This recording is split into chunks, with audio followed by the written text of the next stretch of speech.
Hey y'all, I'm Tanya and this is Flavor Fairies.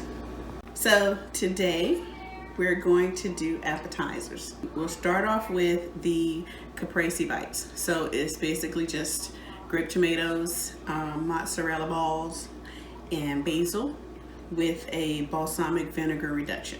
So we're gonna have a cup of balsamic vinegar.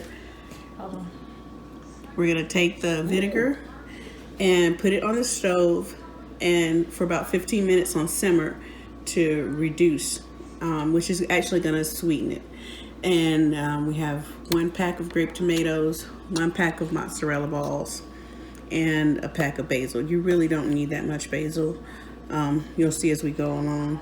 I'm just gonna put like a pinch of salt, not much. You can, adjust it to your taste, and a pinch of pepper, and you use your favorite Italian seasoning. This happens to be one of my favorite Italian seasoning. Actually, I just love this line. The Gourmet Collection. They also have a garlic, rosemary sea salt, which is freaking awesome. So let's get started.